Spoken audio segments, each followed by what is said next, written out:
Wander, que ele perguntou o seguinte, sobre a possibilidade, e eu quero encaixar numa outra pergunta, sobre a possibilidade de que em algum momento a OTAN tente uma provocação de estabelecer uma zona de exclusão aérea em alguma região da Ucrânia, se isso é possível na visão do senhor.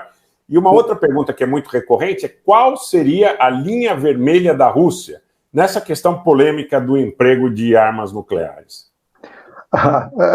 Agora, vamos ver.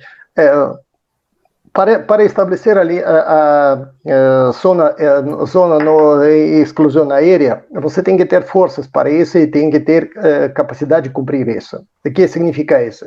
Você tem que mover a forças antiaéreas à frente, para que essas forças antiaéreas cobrir a céu, certo? Também você tem que empregar a sua aviação, certo?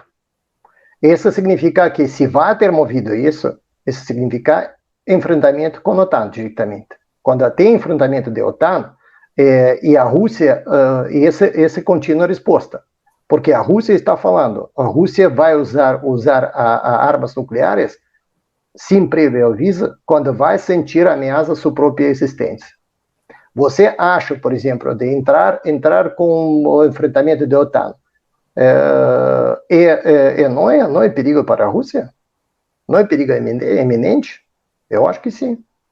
Eu acho que sim. E esse que nós entendemos com você, esse entende perfeitamente os políticos também de Estados Unidos e Europa.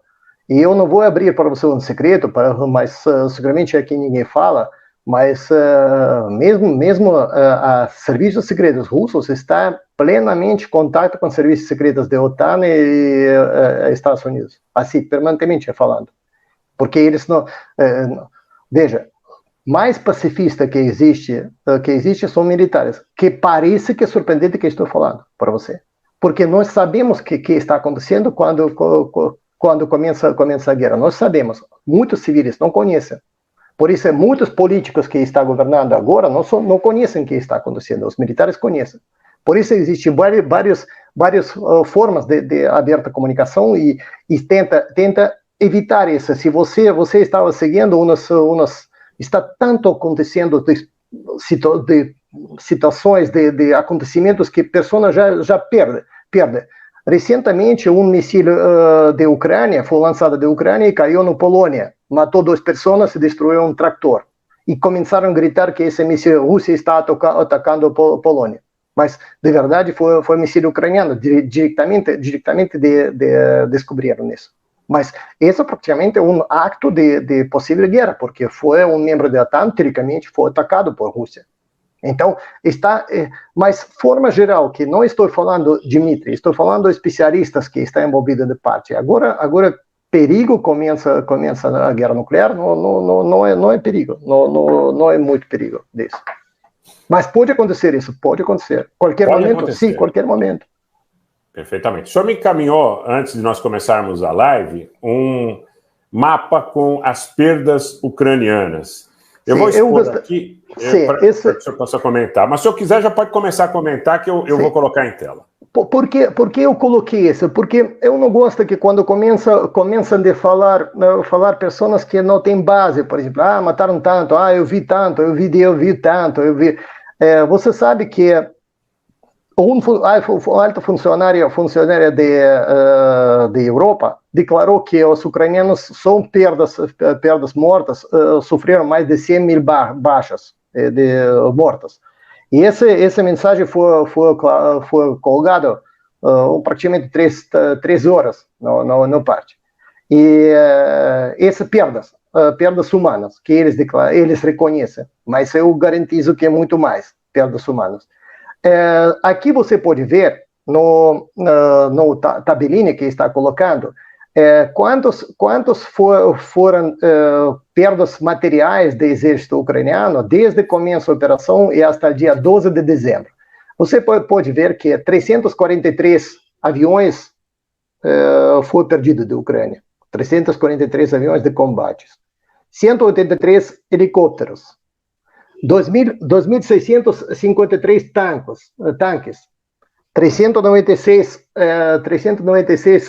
de veículos de artilharia como tipo de Katyusha. 7.706 peças de artilharia. 928 veículos, não, 3.678 veículos de combates.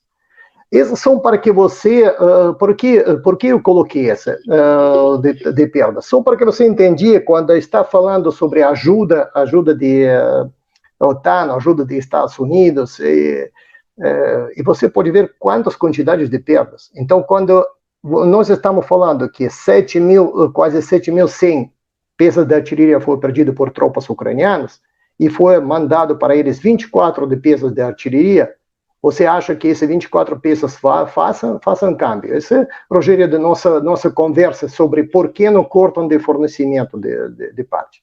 Perdas materiais são grandes. Alguém me pergunta, e as perdas russas? Tem? Claramente que tem perdas, porque não existe a guerra que é só de um lado. Mas pergunta a seguinte: a guerra ganha que pode repor mais tropas, mais material bélico. Eu acabo de falar para você, nós estamos destruindo, a Rússia está destruindo o sistema energético da Ucrânia. Para que está fazendo? Não tem energia, não tem bombeamento de combustível, não tem bombeamento de gás, a indústria não funciona, as reparações de veículos avariados, a produção de peças de artilharia está parado.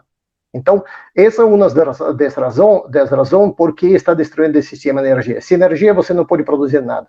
Então, quando a pessoa fala, e a largo prazo, o que vai acontecer? A largo prazo, atualmente, nós sabemos que, por exemplo, os Estados Unidos está comprando por todo mundo de armamento russo, soviético, que foi fornecido no África, no Meio Oriente, está comprando de repostos, porque só sabe combater com armamento soviético. Isso que está acontecendo, de fato. Então, esses dados não foram inventados por mim, esses dados oficiais, esses dados foram fornecidos oficialmente no site do Ministério da Defesa russo, cada um pode confirmar essa parte, esses dados oficiais. Eu não gosto de falar e inventar as coisas, falo o que eu conheço de fato mesmo, esses dados oficiais. Também me dá pena, porque todos que morrem de alguma forma são nossos irmãos, de parte ucraniana.